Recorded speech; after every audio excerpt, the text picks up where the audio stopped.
Her choral music lay scattered across the footpath like pale birds fallen in flight. Her woolen glove, hand-knitted with the leek and daffodil wails, caught on brambles as if reaching for help. The trail of abandoned belongings ended abruptly halfway along the wooded shortcut to Brynteg village. Where did 16-year-old Rhiannon Davies vanish to on that misty March evening in 1992? Her clear soprano voice silenced mid-verse on the path she had walked safely hundreds of times before. In Welsh mining villages, the earth has always kept certain secrets buried beneath layers of stone and memory. Rhiannon moved through life with quiet grace and an unexpected voice that seemed too powerful for her slender frame. The daughter of a former miner and a primary school teacher, she embodied the village of Brynteg itself. Traditional values wrapped around unexpected depth, modest on the surface, while harboring remarkable gifts. Her singing voice had already earned her distinction at the regional Eisteddfod, with whispers that she might someday perform at the Royal Albert Hall if she continued her training at Cardiff Conservatoire. She never flaunted her talent. Mrs. Hughes, her choir director, would later tell investigators. Unlike some gifted youngsters, Rhiannon carried her abilities lightly. She sang because it brought her joy, not for recognition. That humility made her all the more special in a village where everyone knows everyone's business. This close-knit community had shaped Rhiannon's 16 years, providing both the security of belonging and the limitations of a place where coal's decline had narrowed future prospects. Her dreams extended beyond Brynteg's boundaries, university applications already prepared, her heart set on studying music and Welsh literature at Aberystwyth, but she remained deeply connected to the village traditions and family that had nurtured her exceptional voice. March 15, 1992 was the last day anyone saw Rhiannon Davies alive. Spring comes reluctantly to Welsh mining valleys, the damp cold lingering in stone cottages and narrow lanes long after calendar pages turn. That Sunday evening had brought typical March weather. Lingering daylight, but heavy mist settling between the hills, wrapping Brynteg in a gauzy stillness broken only by chapel bells and the occasional bleating of sheep from surrounding farms. Rhiannon had attended choir practice at St. David's Chapel from 5 to 6:30 p.m., preparing for the Easter service 3 weeks ahead. The practice had gone particularly well, with Reverend Morgan complimenting her solo passage in the Welsh language Resurrection hymn. She was in fine voice that evening, Reverend Morgan recalled afterward. There's a passage in Caelan Lawn that requires both technical precision and emotional truth. Rhiannon captured both perfectly. I remember thinking we were witnessing a young woman coming into the fullness of her gifts. The choir dispersed at 6:40 p.m. Most members lingered for tea in the chapel hall, but Rhiannon declined, mentioning homework waiting at home. Her friend Katrin Jones saw her last, watching Rhiannon adjust her red woolen scarf against the mist before turning toward the footpath that cut through Pennant Woods, a route that reduced the 30-minute walk to her family's cottage to barely 15 minutes. I offered to walk with her, Katrin later testified, her voice breaking with the guilt of survival. She laughed and said I lived in the opposite direction, that she'd been walking that path since we were 7 years old. The last thing she said was that she'd see me tomorrow to review our mathematics revision. Tomorrow never came. At 7:30 p.m., Margaret Davies called the Hughes family, asking if Rhiannon had stayed late at practice. By 8:15 p.m., her father David had traced the path to the chapel and back, finding nothing. At 9:02 p.m., the first police constable arrived at the Davies home.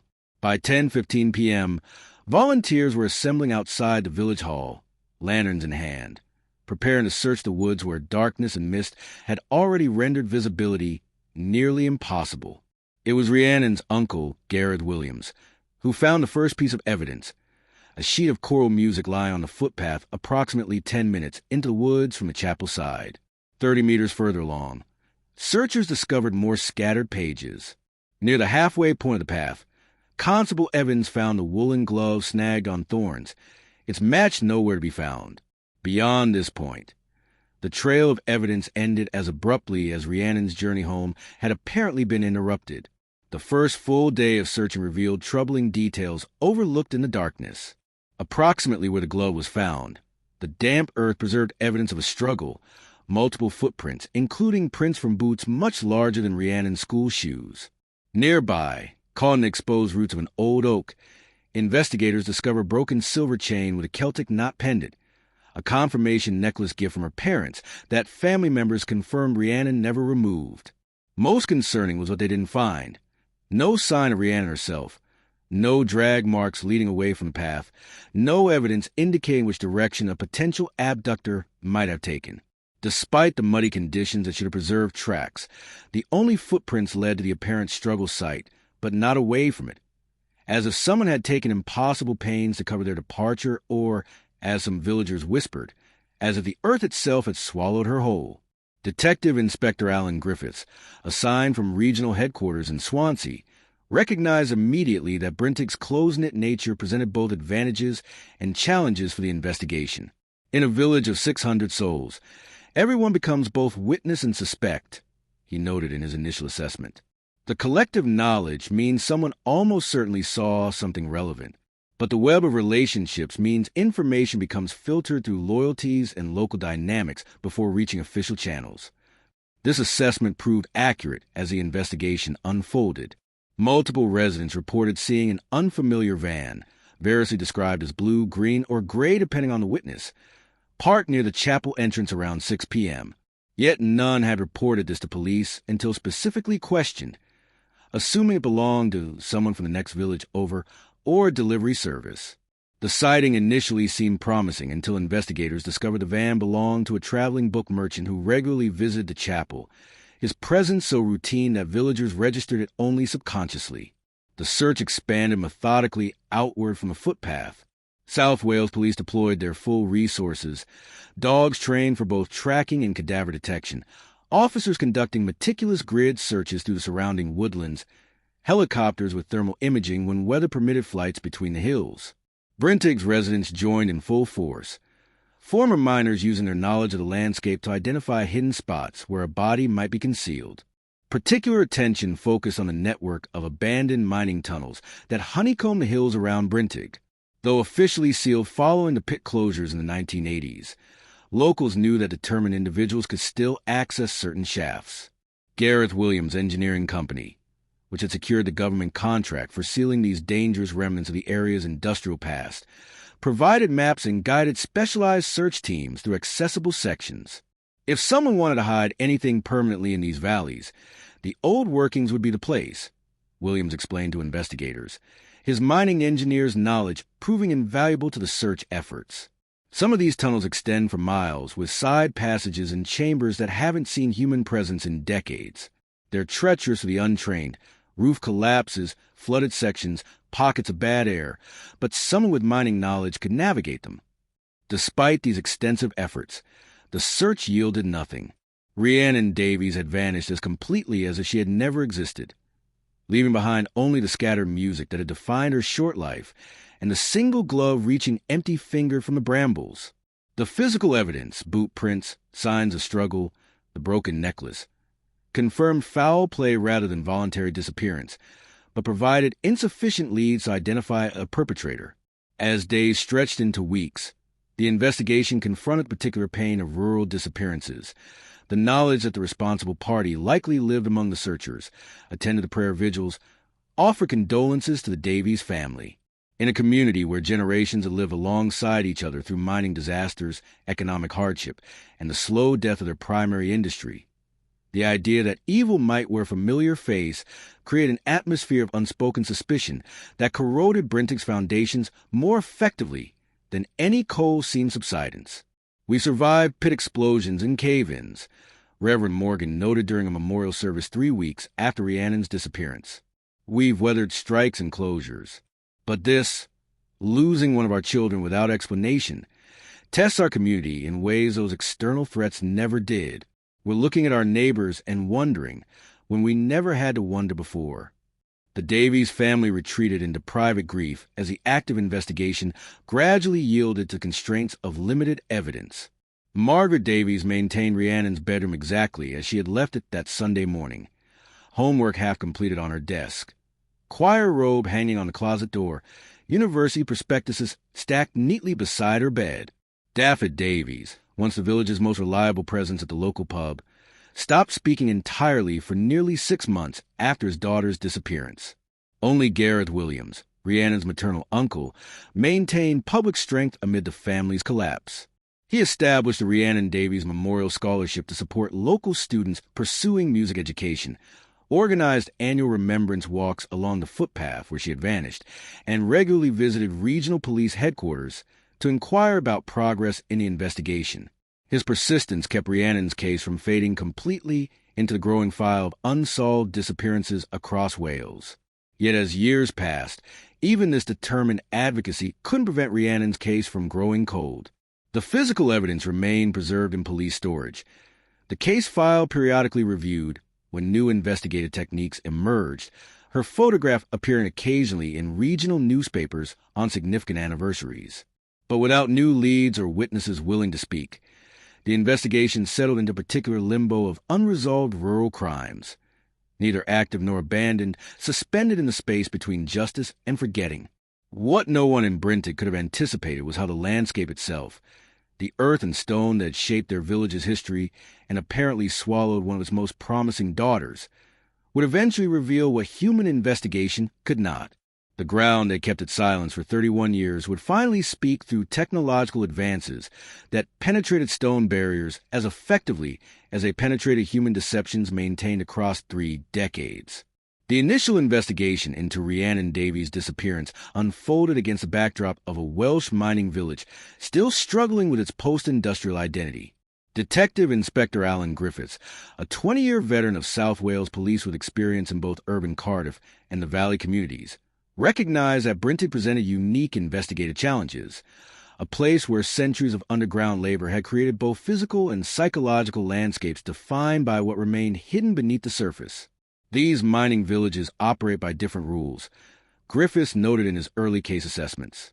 Their history of industrial accidents, company exploitation, and union solidarity has created communities that instinctively close ranks against outside authority. Information flows freely within established trust networks, but becomes remarkably scarce when official questions begin. This cultural dynamic shaped every aspect of the investigation. When officers canvassed a village of potential witnesses, they encountered polite but limited responses, residents acknowledging Rhiannon's virtues while providing minimal actionable information. Each interview seemed filtered through an unspoken calculation about community implications, as if villagers were mentally reviewing how each statement might affect neighbors and friends before offering it to outsiders. The physical evidence recovered from the woodland path offered both promising leads and frustrating limitations. The boot prints preserved in the damp earth near the struggle site showed a distinctive tread pattern from work boots size UK 11, significantly larger than Rhiannon's size 5 school shoes. Forensic analysis identified the print as coming from a specific brand of safety boots commonly worn by miners, construction workers, and others in industrial occupations, a detail that narrowed the field of potential suspects while simultaneously implicating a substantial percentage of Brynteg's male population. In urban investigations, distinctive boot prints might significantly reduce potential suspects, Griffiths explained in a briefing to regional commanders. In a former mining village where half the adult men owned virtually identical work boots, it merely confirms what we already suspected, that we're likely dealing with a local perpetrator rather than an outsider. The broken necklace provided more specific evidence. The silver Celtic knot pendant, a confirmation gift that witnesses confirmed Rhiannon wore daily, showed traces of blood in its broken links. DNA analysis, still in its early applications for criminal investigations in 1992, confirmed the blood matched Rhiannon's type. More tellingly, the clasp appeared to have been deliberately broken rather than snapped accidentally, suggesting it had been forcibly removed during the struggle. Most significant among the early evidence was the pattern of disturbance at the abduction site. Forensic analysis indicated that Rhiannon had been approached from behind while walking along the path, based on the orientation of her scattered music sheets and the progression of footprints. The struggle had been brief but intense, with compression patterns in the vegetation suggesting she had been subdued against the ground. Most troubling was the lack of drag marks or exit trails, as if someone had carefully erased evidence of which direction Rhiannon had been taken after the initial confrontation. The scene shows planning and familiarity with both the location and forensic awareness, noted forensic specialist Dr. Helen Morris, who processed a woodland site. The perpetrator knew this path was Rhiannon's routine anticipated when she would be alone, and took specific steps to obscure evidence that might indicate where she was taken afterward. This suggests local knowledge, premeditation, and a degree of calculated methodology that contradicts theories of opportunistic crime. The investigation expanded to examine Rhiannon's personal life for potential motives or connections. Her school records showed an exemplary student with no disciplinary issues or concerning relationships. Interviews with classmates, teachers, and choir members consistently described a well-adjusted teenager with normal social connections and no apparent conflicts. Her diary, recovered from her bedroom, contained typical adolescent entries about school pressures, music ambitions, and occasional frustrations with village limitations, but nothing suggesting fear or specific concerns about any individual. Rhiannon presents none of the risk factors typically associated with teenage victimization. Griffiths observed in his case notes: no problematic romantic relationships, no involvement with drugs or alcohol, no significant conflict with peers or authority figures. By all accounts, she was a remarkably well-adjusted young woman with positive future prospects and strong family support. This profile suggests she was targeted specifically rather than being a victim of circumstance. This assessment directed investigative attention toward potential perpetrators with personal knowledge of Rhiannon's routines and movements. The initial suspect pool included adult males in Brynteg who, 1. owned work boots matching the print size and pattern, 2. had knowledge of Rhiannon's choir schedule, 3. were familiar with the woodland path, and 4. had no verified alibi for the time frame of her disappearance. This criteria initially identified 27 potential suspects, a substantial number in a village of Brynteg size, reflecting the interconnected nature of the community. The reported sightings of an unfamiliar van near the chapel initially seemed the most promising lead for narrowing this pool. Multiple witnesses described seeing a panel van, with conflicting descriptions of its color and make, parked near the chapel entrance around the time of Rhiannon's choir practice. However, this lead ultimately dissolved when investigators identified the vehicle as belonging to Emery's Jones, a traveling bookseller who regularly visited St. David's Chapel on choir practice evenings to sell Welsh-language texts and religious materials. Jones provided a verifiable alibi through sales receipts and multiple witness confirmations of his whereabouts throughout the evening, the investigation report noted. The van sightings appear to represent a red herring, notable to villagers in retrospect because of Rhiannon's disappearance, but actually a routine presence that normally went unremarked precisely because of its regularity. As the investigation progressed through April and May 1992, the methodical elimination of suspects created increasing tension within Brynteg. Each interview, each request for alibi verification, each forensic comparison of boot prints rippled through community relationships. The unspoken reality that Rhiannon's abductor almost certainly lived among them transformed casual interactions into exercises in unacknowledged suspicion. Church attendance declined as villagers avoided communal gatherings where speculation might occur. The previously busy pub grew quieter as men grew reluctant to discuss the case or their whereabouts on the night in question. The investigation is creating a secondary trauma for Brynteg, observed community liaison Officer Mary Evans. Beyond the tragedy of Rhiannon's disappearance, there's a collective anxiety of a village forced to question lifelong assumptions about neighbors and friends. Each eliminated suspect brings momentary relief to one family, while intensifying suspicion toward those remaining under consideration. This dynamic complicated witness cooperation, with potential informants weighing communities standing against investigative needs. Several villagers admitted in later years that they had withheld potentially relevant observations out of concern for implications if they proved incorrect, or worse, if they proved accurate and implicated respected community members. By June 1992, the active investigation faced diminishing returns from conventional approaches. The forensic evidence had been thoroughly analyzed but provided insufficient unique identifiers for conclusive suspect identification. The witness interviews had been exhausted without revealing previously unknown information. The physical searches had covered all reasonable areas without locating Rhiannon's remains or additional evidence. The investigation's most promising remaining avenue involved the abandoned mine workings that honeycomb the hills surrounding Brynteg. These complex networks of tunnels, chambers, and shafts, some dating to the early 19th century, presented both a potential disposal site and a formidable search challenge. Many sections have become unstable or flooded after decommissioning, while others have been officially sealed but remain potentially accessible to those with specialized knowledge. Gareth Williams, Rhiannon's maternal uncle and owner of Williams Engineering, provided crucial expertise for this aspect of the investigation. His company had secured the government contract for sealing dangerous mine entrances throughout the region following the pit closures, giving him unparalleled knowledge of the underground geography. If someone wanted to conceal evidence permanently, certain sections of the old workings would be ideal. Williams advised during specialized search planning. There are chambers hundreds of meters underground that haven't seen human presence in decades. Without precise knowledge of the tunnel systems, finding anything hidden there would be virtually impossible. Under Williams' guidance, specialized search teams explored accessible mine sections using maps provided by his company. These efforts proved both dangerous and ultimately unsuccessful, with unstable conditions forcing abandonment of several promising search areas. By August 1992, the mine search efforts were suspended after a near-fatal roof collapse injured 2 officers, with Williams himself warning that continued exploration posed unjustifiable risks without more specific intelligence about where to concentrate efforts.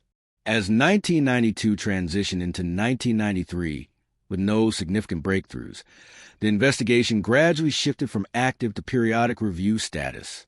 Detective Inspector Griffiths maintained personal involvement, conducting quarterly re-examinations of evidence and pursuing occasional new technologies for analyzing and preserve physical materials. The boot prints, soil samples, and broken necklace remain properly stored in evidence facilities, maintaining their potential value for future forensic advancements. Rhiannon's disappearance transformed Brynteg in subtle but permanent ways. The woodland footpath where she had vanished, once a routine shortcut used by villagers for generations, became effectively abandoned, with even teenagers choosing the longer route despite its additional time. St. David's Choir, which had once been the village's pride with Rhiannon as its leading soprano, struggled to maintain membership as parents grew reluctant to allow young people to attend evening practices. Most visibly, the Davies family home stood increasingly neglected, with Margaret and Daffod gradually withdrawing from community life as their grief calcified into permanent trauma. Only Gareth Williams maintained public engagement with the case, establishing himself as Rhiannon's most dedicated advocate. His Rhiannon Davies Memorial Scholarship provided annual support for local students pursuing music education, a program he funded primarily through his engineering company's profits. He organized remembrance events on the anniversary of her disappearance, keeping her memory alive in community consciousness. Most notably, he maintained regular contact with police officials, ensuring the case remained at least peripherally on active rosters rather than being consigned to archival storage. Gareth became Rhiannon's voice after she was silenced. Reverend Morgan observed on the 5th anniversary of her disappearance.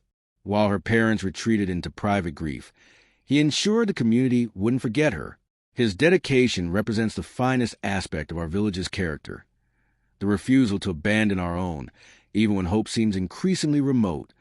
This public perception of Williams as dedicated uncle and community pillar remained unchallenged as years passed.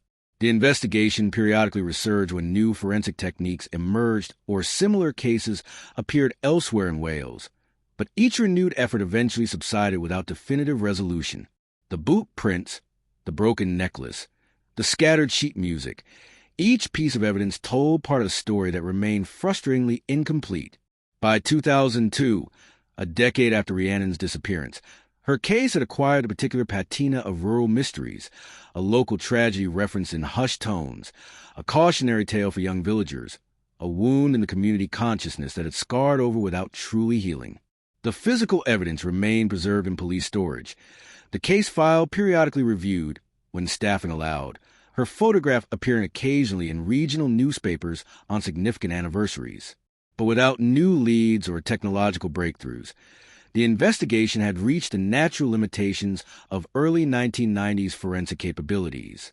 What no one realized then was that the evidence already gathered contained the answers needed for resolution, preserved in soil samples, boot print castings, and DNA traces that would eventually speak clearly through scientific advances. The initial investigation had been more thorough than anyone recognized, collecting and preserving materials whose evidentiary value would only become apparent decades later, when technology finally caught up with the secrets buried in Brynteg's earth and stone. The family connection that ultimately proved central to solving Rhiannon Davies' disappearance emerged gradually through a convergence of seemingly unrelated elements that investigators only recognized as significant when viewed collectively. What had appeared as separate threads in the investigation, geological anomalies, financial discrepancies, and historical patterns, eventually revealed a disturbing picture that had remained hidden behind a facade of familial devotion for over 3 decades. In 2018, 26 years after Rhiannon vanished, Detective Chief Inspector Meredith Lloyd assumed responsibility for cold case reviews throughout South Wales. A native of the valleys with specialized training in both forensic geology and financial investigation, Lloyd brought fresh perspective to cases that had stalled under conventional approaches. Her review of the Davies case began with a comprehensive reassessment of preserved evidence using modern analytical techniques unavailable during the original investigation. Cold cases often contain their own solutions, Lloyd noted in her initial assessment. The original investigators frequently gathered everything needed for resolution, but lacked the technological tools to extract full evidentiary value. My approach focuses on asking new questions of old evidence rather than primarily seeking new evidence. This methodology led Lloyd to re-examine the soil samples collected from the woodland path where Rhiannon had disappeared. Original analysis had identified them as typical of Brynteg surrounding terrain, but advanced spectrographic techniques now revealed distinctive mineral compounds inconsistent with the path's surface geology. These compounds included traces of anthracite coal combined with unusually high concentrations of iron oxide and limestone, a combination suggesting soil transferred from elsewhere rather than native to the abduction site. The soil composition indicated material from deep mining operations, explained geological forensics specialist Dr. Rhys Edwards. Specifically, the combination of minerals matched coal seems found at depths exceeding 300 meters, levels typical of industrial mining rather than surface exposure. Most tellingly, the limestone concentration suggested contact with concrete used for sealing mine shafts after decommissioning. This distinctive composition directed Lloyd's attention toward the abandoned mining network beneath Brynteg, particularly those shafts sealed during the systematic closure process of the 1980s. Records indicated that Williams Engineering had held the government contract for this work, giving Rhiannon's uncle Gareth Williams unique knowledge of and access to these locations during their final accessible period. Williams Engineering's contract covered 47 separate sealing operations throughout South Wales, Lloyd discovered in county archives. The company received substantial compensation for this work, with additional payments for sites deemed particularly hazardous or technically challenging. Gareth Williams personally certified each location as properly sealed and permanently secured. This connection alone might have remained merely circumstantial had Lloyd not simultaneously pursued another investigative angle, comparing Rhiannon's disappearance with similar cases throughout Wales. This analysis identified 3 other unsolved disappearances of young women between 1988 and 1996, each sharing key characteristics: rural locations, victims aged 15 to 18, connections to choir or music activities, and abductions from isolated footpaths. While previously considered unrelated due to geographical distance, Lloyd's mapping revealed a troubling pattern when overlaid with Williams Engineering's work sites. Each disappearance occurred within 5 kilometers of a mine sealing operation conducted by Williams Engineering, Lloyd noted in her case reassessment. More significantly, each occurred within 8 weeks of a site being officially certified as sealed. This correlation demanded deeper examination of both Williams' movements during these periods and the company's financial records surrounding these projects. The financial investigation provided the first substantive breakthrough. Williams Engineering's accounting ledgers, obtained through court order for the original investigation but never thoroughly analyzed, contained coding systems that initially appeared to be standard industry practice. However, forensic accounting identified unusual entries following specific sealing operations, payments recorded under project numbers that corresponded to no official contracts. The ledgers contained a secondary financial system disguised within legitimate business records, explained financial crime specialist Alwyn Thomas. Certain mine-sealing operations included additional transactions labeled with project codes, matching dates written backward. When decoded, these entries corresponded precisely with the dates of disappearances, including Rhiannon's. This discovery prompted Lloyd to re-examine Williams' activities surrounding Rhiannon's disappearance. While the original investigation had considered him above suspicion due to his relationship with the victim and visible advocacy for resolving her case, contemporary understanding of familial predation recognized such behavior as potential misdirection. Williams' role in leading searches, providing mine information, and warning about dangerous underground areas now appear potentially strategic rather than helpful. Williams effectively controlled which mine areas were searched and which were deemed too dangerous for investigation, Lloyd observed. His technical expertise gave him authority that investigators necessarily respected, allowing him to direct attention away from specific locations while appearing fully cooperative. The most damning evidence emerged when Lloyd commissioned new analysis of the boot prints found at the abduction site. Advanced photogrammetry techniques created precise three-dimensional models of the preserved prints, allowing for detailed comparison with footwear from the period. This analysis identified the prints as coming from a specific model of safety boot manufactured by a Carter company that supplied specialized mining equipment, the exact brand purchased in bulk by Williams Engineering for its employees. The boot prints matched not just a general type, but a specific model with a distinctive wear pattern, noted forensic podiatrist Dr. Emma Hughes. The right boot showed a characteristic depression in the heel consistent with a walking abnormality. Specifically, the kind of adjustment someone makes when compensating for a previous mining injury. Medical records confirmed that Gareth Williams had suffered a crushed right heel in a minor mining accident in 1983, requiring him to adjust his gait in precisely the manner indicated by the boot prints. This physical evidence, preserved for 26 years in the original casting material, directly connected Williams to the abduction site in a way that couldn't be explained by his later presence during search efforts. As these connections accumulated, Lloyd's investigation turned toward the most challenging aspect of the case, locating Rhiannon's remains.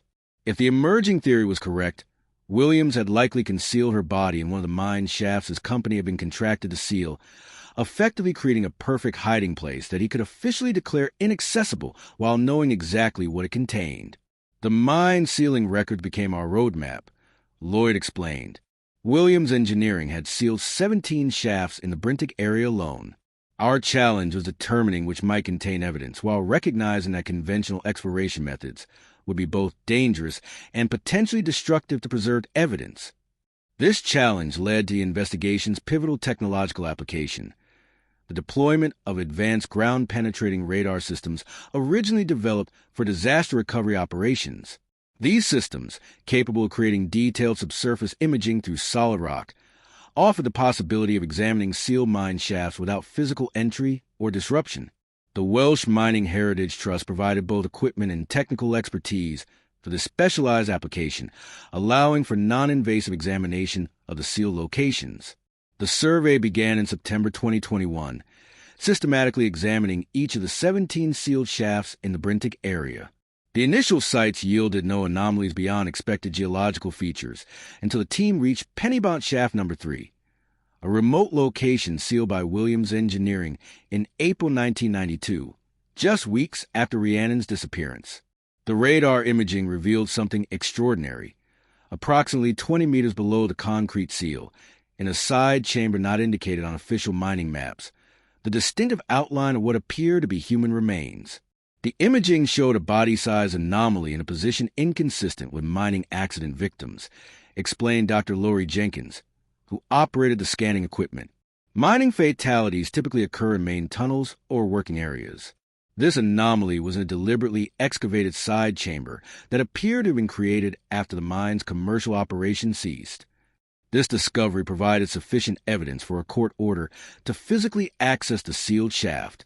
Mining engineers worked carefully to create an inspection opening without disturbing the surrounding structure, allowing a specialized recovery team to descend to the identified chamber in November 2021. What they discovered confirmed the investigation's darkest suspicions, while revealing horror beyond what anyone had anticipated. The chamber contained not just Rhiannon's remains. identified through dental records and the matching half of her broken Celtic knot necklace, but evidence of a carefully constructed space that had been used multiple times. The room, approximately 3 meters square, had been reinforced with timber supports and contained a crude wooden table, restraints mounted to the wall, and battery-powered lighting systems. Most disturbing were the items carefully arranged on a stone shelf: jewelry, clothing fragments, and personal effects that investigators would later connect to 3 other missing young women. This wasn't merely a disposal site, Lloyd noted in her official report. It was a prepared location used for temporary containment before murder.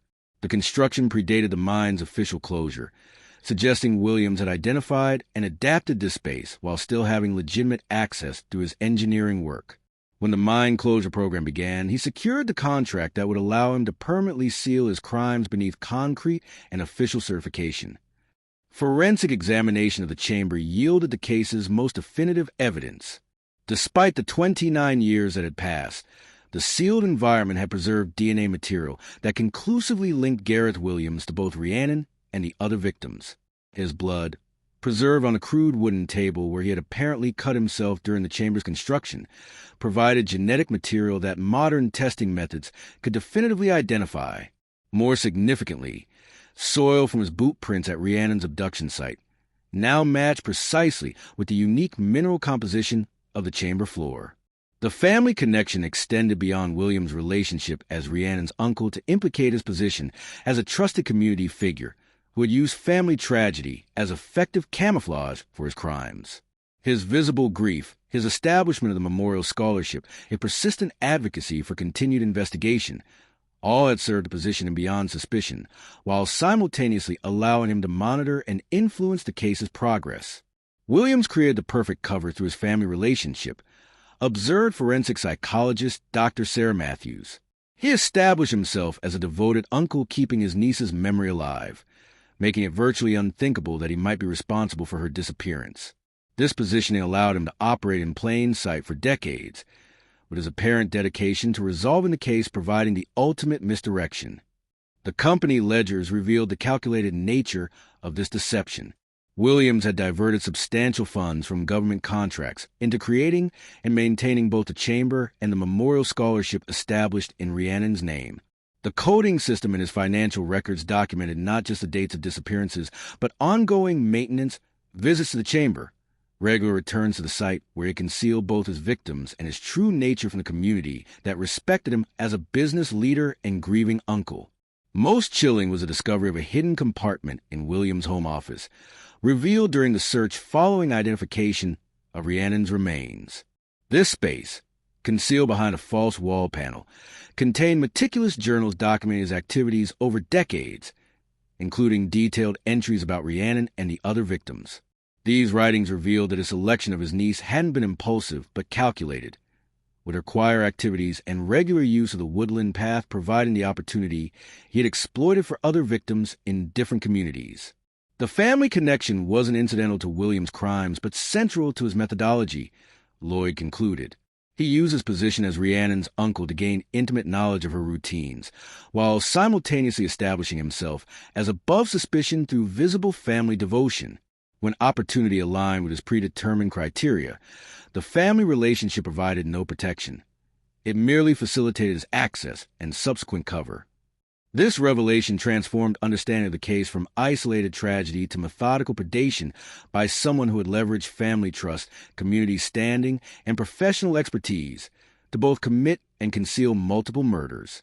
The respected uncle who accompanied Rhiannon's parents for decades had been responsible for their suffering from the beginning, a betrayal so profound that it shattered Bryntag's understanding of its own community fabric and the trustworthiness of those who had seen beyond question. The family connection that had concealed the truth for 29 years had finally revealed itself through the convergence of modern investigative techniques, persistent cold case review, and the physical evidence preserved in both police storage and the sealed chamber beneath Bryntag's hills. Gareth Williams had used his position as Rhiannon's uncle to perfect his deception, never imagining that the same family relationship would eventually provide the genetic evidence that conclusively identified him as her killer. The technological breakthrough that ultimately transformed suspicion into certainty in Rhiannon Davies' case emerged through the convergence of multiple advanced forensic methodologies that would have seemed like science fiction during the original 1992 investigation. What had been impossible for Detective Inspector Griffiths and his team to discover using the tools available 3 decades earlier became increasingly accessible as scientific capabilities evolved to penetrate both physical barriers and human deception maintained across generations. The pivotal technological application began with the ground-penetrating radar, GPR, system that first identified anomalies in Pennybont Shaft No. 3 in September 2021. This advanced imaging technology, developed initially for earthquake rescue operations, represented quantum improvements over equipment available during previous decades. Where earlier GPR systems could penetrate only a few meters with limited resolution, the Magna 7 unit deployed at Brynteg could create detailed three-dimensional subsurface imaging through 20 meters of solid rock and concrete. The technological evolution is comparable to moving from black and white television to 4K digital imaging, explained Dr. Lori Jenkins, who operated the scanning equipment. Early GPR provided essentially shadowy outlines with significant interpretation required. Current systems generate detailed structural mapping with material differentiation that can distinguish between geological features and human alterations or remains. This capability proved essential for examining the 17 sealed mine shafts without physical disruption. The Magna 7 systematically mapped subsurface features through the concrete seals, identifying natural geological structures, mining architecture, and any anomalies that didn't match expected patterns. When the system scanned Pennybont Shaft No. 3, it immediately detected the unauthorized chamber that official mining maps didn't document, a discrepancy that alone merited closer examination. The secondary scan of this chamber revealed the technological breakthrough's most significant finding: the distinctive density pattern of human remains in a position and location inconsistent with historical mining operations. The system's ability to differentiate material densities allowed it to distinguish between the chamber's geological features and organic materials that had degraded over decades but retained recognizable structural patterns. The system detected not just a general anomaly, but specific density variations consistent with human skeletal remains, noted forensic anthropologist Dr. Ewan Morgan, who analyzed the imaging data. Most significantly, it identified metallic elements in proximity to these remains, objects with density and dimensional characteristics matching jewelry or similar personal items. This non-invasive confirmation provided legal justification for the more disruptive process of physically accessing the sealed shaft. Mining engineers carefully created an inspection opening in December 2021, allowing specialized recovery teams to descend to the identified chamber. What they discovered validated the technological detection, while revealing horror beyond what the imaging alone could convey: a prepared space containing not just Rhiannon's remains, but evidence connecting to multiple victims across decades. The technological breakthrough extended beyond detection to the comprehensive forensic analysis that followed. Where investigators in 1992 had been limited to basic blood typing and rudimentary DNA analysis, the 2022 examination employed advanced genetic methodologies that could extract actionable profiles from samples previously considered too degraded for useful comparison. Next-generation sequencing transformed what we could learn from these remains, explained forensic geneticist Dr. Gareth Williams. Where traditional methods required substantial, well-preserved DNA, NGS can reconstruct complete genetic profiles from fragments that would have been unusable just 15 years ago. This capability proved particularly valuable given the significant decomposition that had occurred despite the chamber's relatively stable environment. This genetic analysis provided the case's most definitive evidence linking Gareth Williams to both Rhiannon and the other victims. The chamber contained multiple DNA sources despite the passage of time: hair caught in the crude wooden table's rough surface, blood preserved in crevices where Williams had apparently injured himself during construction, epithelial cells transferred to restraints and surfaces throughout the space. Modern sequencing methods assembled these fragmented genetic traces into profiles substantial enough for both identification and familial analysis. The familial DNA aspect represented perhaps the investigation's most ironic technological breakthrough. The genetic material recovered from the chamber was compared against samples provided by Rhiannon's parents during the original investigation and preserved in police storage. This comparison revealed not just the expected familial match, confirming the remains as Rhiannon, but an unexpected additional relationship that investigators hadn't anticipated. The DNA analysis identified Gareth Williams not merely as Rhiannon's uncle by marriage, as the community understood, but as her maternal grandmother's illegitimate son, making him Margaret Davies' half-brother rather than brother-in-law. Dr. Williams explained. This biological connection, unknown to Rhiannon and her parents, established a direct genetic relationship that became crucial for confirming Williams as the perpetrator when compared with DNA recovered from the chamber. This revelation explained the distinctive genetic markers shared between trace evidence from the scene and samples provided by Rhiannon's family in 1992. What had initially appeared as normal familial similarities expected in a small Welsh community now revealed a specific biological connection that directly implicated Williams through genetic material he had unknowingly left in his hidden chamber. Beyond genetic analysis, advanced imaging technologies transformed understanding of the physical evidence recovered from both the original crime scene and the underground chamber. Three-dimensional photogrammetry created precise digital models of boot prints preserved from the woodland path, allowing for detailed comparison with footwear impressions found in the chamber's earthen floor. This comparison confirmed identical dimensional characteristics and wear patterns. The same boots had made both sets of prints, directly connecting Williams to both locations. The imaging precision available now can identify individual characteristics invisible to 1990s analysis, explained forensic podiatrist Dr. Emma Hughes. We can detect subtle asymmetries in gait, distinctive wear patterns from biomechanical abnormalities, and specific pressure distributions unique to how an individual walks. Williams' previous mining injury created identifiable adjustments in his stride that left distinctive impressions in both locations, a physical signature as unique as fingerprints. Perhaps the most powerful technological application came through advanced soil composition analysis applied to samples preserved from the original investigation. Using mass spectrometry techniques developed for Mars rover missions, forensic geologists identified precise mineral profiles in soil recovered from the woodland path where Rhiannon disappeared. These profiles match exactly with the unique composition of the chamber floor, establishing definitive transfer between locations that could only have occurred through direct contact. The soil contained a distinctive mineral signature found nowhere else in the Brynteg area, explained geological forensic specialist Dr. Rhys Edwards. The specific combination of anthracite coal dust, iron oxide, and limestone contaminants created a unique profile that unequivocally connects the abduction site with the underground chamber. Someone physically transferred material between these locations, creating an evidentiary link that survived 3 decades. These technologies converged to create an evidentiary foundation that transformed circumstantial connections into conclusive proof. The ground-penetrating radar had located remains that conventional searches could never have found. Genetic sequencing had identified biological relationships and direct DNA evidence linking Williams to both Rhiannon and the chamber. Three-dimensional imaging had established identical physical characteristics between crime scene evidence and the hidden location. Geological analysis had confirmed material transfer between locations separated by distance but connected by Williams' activities. What made these technological breakthroughs particularly powerful was their application to evidence properly preserved since 1992. The original investigation team, though lacking tools to fully analyze what they collected, had methodically gathered and stored materials that maintained their evidentiary value across decades.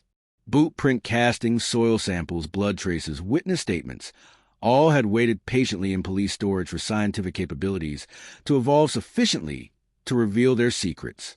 The original investigators did extraordinary work with the tools available to them. DCI Lloyd acknowledged during a press conference announcing Williams' arrest in February 2022.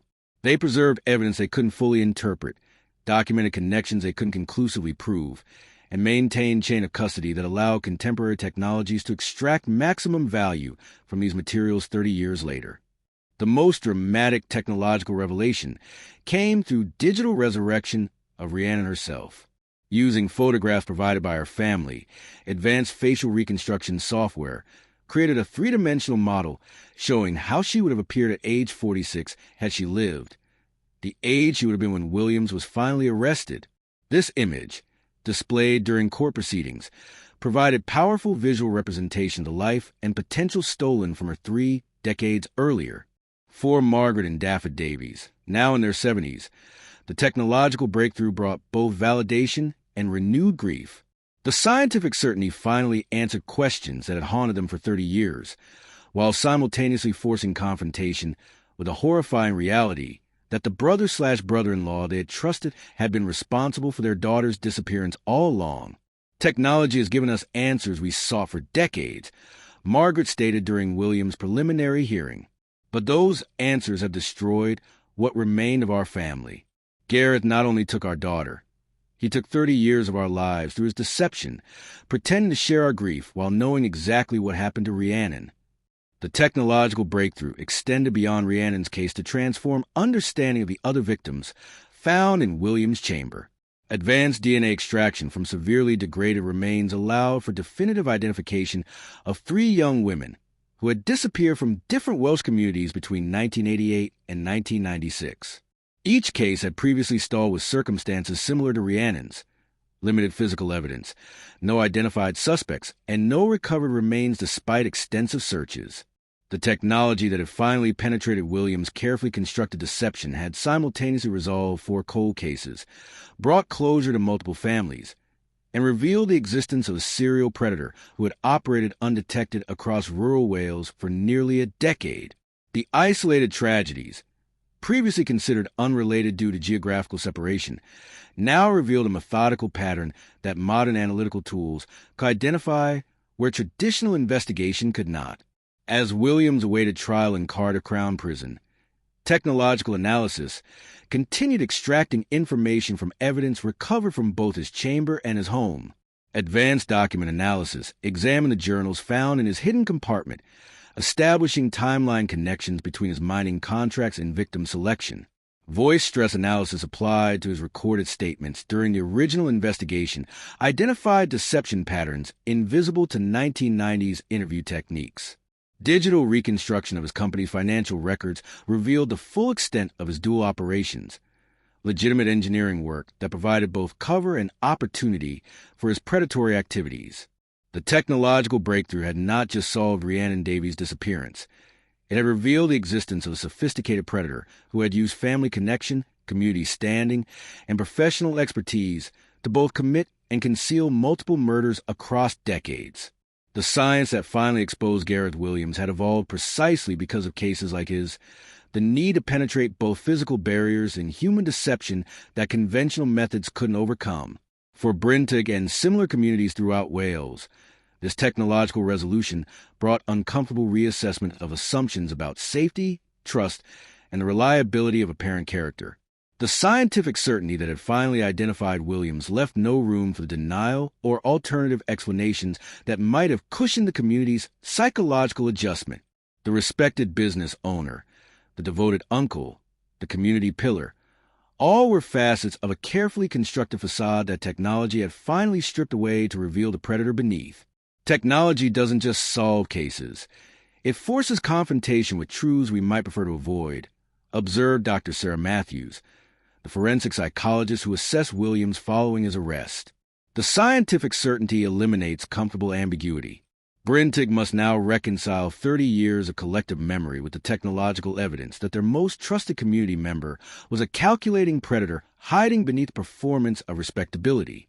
This reckoning would prove as significant as the technical breakthrough itself, forcing not just legal accountability, but cultural reassessment of how rural Welsh communities understood themselves and facades that had concealed darkness within their seemingly transparent social fabric. The trusted pillar who orchestrated Rhiannon Davies' murder and maintained a 3-decade deception had constructed a public persona so thoroughly convincing that his arrest in February 2022 created cognitive dissonance that rippled throughout Wales and beyond. Gareth Williams, respected businessman, devoted uncle, community leader, and the case's most visible advocate, stood revealed as a methodical predator who had exploited every aspect of his carefully cultivated reputation to both commit his crimes and ensure they remained undetected. The psychological impact of this revelation extended far beyond standard criminal proceedings. For Brynteg's residents, Williams represented not just another community member, but a foundational figure who had shaped local identity during the difficult transition from mining village to post-industrial community. His engineering company had provided employment when the collieries closed, his philanthropic activities had supported community institutions, and his visible devotion to Rhiannon's memory had embodied the village's collective grief.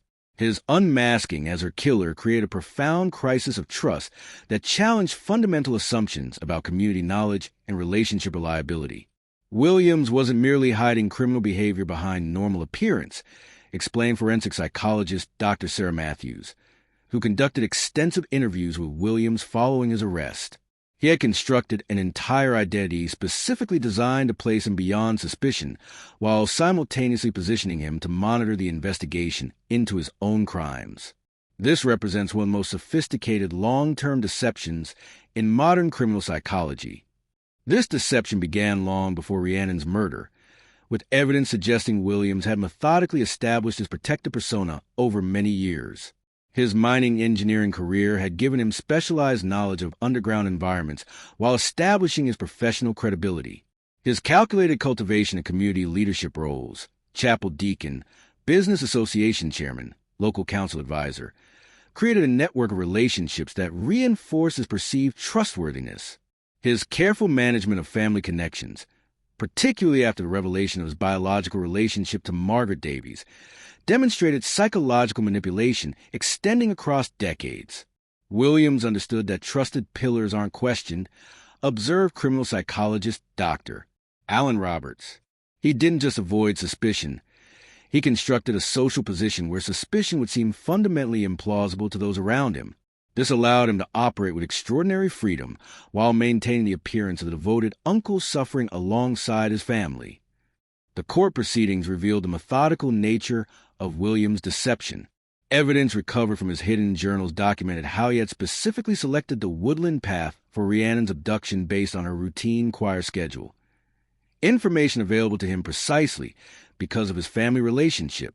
He had prepared the underground chamber months in advance, utilizing his company's mine-sealing contract to identify, modify, and secure the location that would eventually contain both Rhiannon and evidence of his other victims. Most disturbing was the calculated way Williams had positioned himself within the investigation itself. His visible advocacy for continuing the search had allowed him to monitor investigative progress, while steering efforts away from areas that might have revealed incriminating evidence. His provision of mining maps had seemed helpful while strategically omitting the unauthorized chamber he had constructed. His emotional appeals for witnesses to come forward had created the appearance of a desperate family member, while allowing him to identify potential threats to his deception. The establishment of the memorial scholarship represents perhaps his most audacious deception, noted prosecutor Rhiannon Jones. Williams used profits from the very company that sealed his victims underground to fund a scholarship in his niece's name. This simultaneously enhanced his reputation as a devoted uncle while ensuring his connection to Rhiannon's memory remained unchallenged by anyone who might otherwise have questioned his excessive involvement in the case. Financial records revealed the calculated nature of this arrangement. Williams Engineering had diverted substantial funds from government contracts into both the chamber's construction and the memorial scholarship. The same coded ledger entries that documented victims' deaths also tracked maintenance payments to the scholarship fund, creating a financial structure where his crimes directly funded the mechanism that placed him beyond suspicion for those crimes. For Brynteg's residents, the revelations about Williams created not just shock, but profound reassessment of community memories. The man who had led memorial walks along the woodland path had been the same one who abducted Rhiannon there. The business owner who organized annual remembrance events had been concealing his victims beneath the sealed mine shafts his company certified as secure. The uncle who had comforted Margaret and Daffod Davies for 30 years had been responsible for their suffering from beginning. Communities construct collective narratives about significant events, explained sociologist Dr. Megan Phillips, who studied Brynteg's response to Williams' unmasking. Rhiannon's disappearance had been understood through a framework where Gareth Williams represented devoted family love persisting through tragedy. His identification as her killer forced complete reconstruction of 30 years of community memory, a cognitive earthquake that destabilized fundamental trust relationships throughout the village. This destabilization manifested in visible ways as the case progressed toward trial. St. David's Chapel, where Williams had served as deacon for decades, saw attendance plummet as congregation members struggled with having worship alongside and been counseled by someone now revealed as a predator. The business association he led underwent complete leadership restructuring and governance review, examining how his influence had shaped local economic decisions for 3 decades. Most poignantly, recipients of the Rhiannon Davies Memorial Scholarship established an independent foundation to continue supporting music students while completely severing association with its founder. The trial itself, which began in Cardiff Crown Court in September 2022, provided the most comprehensive public examination of how thoroughly Williams had constructed his deceptive persona. Prosecution witnesses included police officers from the original investigation who described how Williams had positioned himself as a helpful family member while subtly directing attention away from mining locations he controlled. Former business associates testified about his careful cultivation of respectability through strategic philanthropy and community involvement. Most devastatingly, psychological experts analyzed his decades of public grief as performance specifically designed to deflect suspicion. Williams didn't merely lie about his actions. Dr. Matthews testified. He created an entire false identity as the grieving uncle that became his primary public persona for 30 years. This was an impulsive deception, but a sustained psychological performance maintained across decades, a performance so convincing that the community not only accepted it, but actively reinforced it by celebrating his devotion to Rhiannon's memory. Williams himself presented a study in calculated presentation throughout the proceedings. Having initially denied all charges following his arrest, he shifted to a mental health defense when confronted with the overwhelming technological evidence. His courtroom demeanor, confused, occasionally tearful, presenting as elderly despite being only 67, contrasted sharply with the methodical planning documented in his journals and financial records. This performance, analyzed by court-appointed psychologists, represented his final attempt at manipulating perceptions after his primary deception had collapsed. The courtroom persona was entirely strategic, noted Dr. Roberts after extensive evaluation. Cognitive testing showed no significant impairment, while his private prison communications demonstrated clear understanding of proceedings and calculated response to evidence. This represents continuation of his lifelong pattern, constructing whatever persona seems most advantageous for his current circumstances. This assessment was confirmed when prosecutors introduced Williams' prison correspondence, which revealed him coaching his legal team on presenting him as mentally diminished while simultaneously making sophisticated suggestions about challenging technological evidence. The contrast between this behind-the-scenes calculation and his confused public presentation provided the jury with compelling demonstration of his manipulative capabilities. For Margaret and Daffod Davies, now in their 70s, the trial brought both validation and renewed trauma.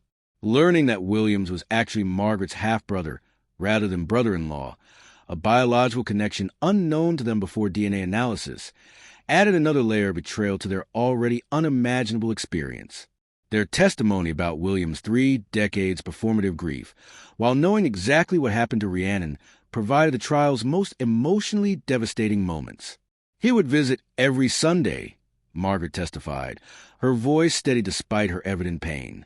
He would bring flowers for her memorial, ask if we'd heard anything from the police, suggest new ways to keep her case visible, all while knowing exactly where she was, exactly what he'd done to her. He watched us deteriorate with grief while pretending to share it, grief he had created and could have ended any time by simply telling the truth. On October 17th, 2022, after 17 days of evidence and testimony, the jury returned unanimous guilty verdicts on 4 counts of murder, along with additional charges of perverting the course of justice, fraud related to government contracts, and obstruction of police investigation. Judge Ellery Hughes, in delivering for consecutive life sentences with a whole life tariff, ensuring Williams would never be released, specifically cited the extraordinary calculation and decades of deception as aggravating factors justifying the maximum possible penalty. You didn't merely commit heinous crimes, Hughes stated during sentencing. You constructed an entire false existence as a grieving, devoted family member that you maintained for 30 years. You exploited community trust, family relationships, and professional standing to both commit your crimes and ensure they remain undetected. Your deception caused incalculable additional suffering to families already devastated by your actions.